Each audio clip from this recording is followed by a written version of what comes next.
গীতার মধ্যে বলা আছে বিদ্যা বিনয়ে সম্পন্নে ব্রাহ্মণে গভীহস্তিনী শুনিচৈব সভাকে পণ্ডিত সমদর্শিনা।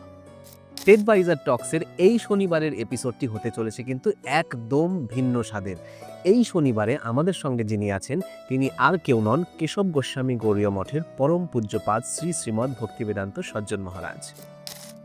যেমন আমরা বললাম যে মামাই অংশ জীবলোক জীবহত সনাতন, আমার অংশ জীব, সে হচ্ছে সনাতন। এটা কথা আছে গীতা। এই যে সহজ সরল গীতা, এটাই আরও আমার বেশি করে প্রয়াস যেন এই শুদ্ধ গীতাটা সবার বাড়িতে যায়। আমি বৃন্দাবনে গিয়েছিলাম প্রেমানন্দ মহারাজের কাছে।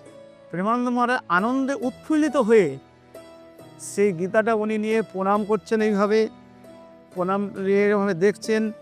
অনিরুদ্ধ মহারাজ, আনন্দ আচার্য, ওনার কাছেও গীতা উনি পেয়ে খুব খুশি।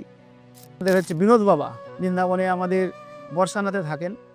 বিনোদ বাবা উনি খুব মানে এত ওনার ভজন, মানে 18 ঘন্টা 15 ঘন্টা রাধারানীর ধ্যান করেন, ওখান থেকে কোনো সময় উনি নড়েন না।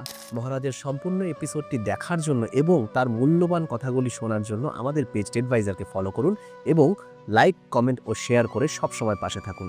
ধন্যবাদ।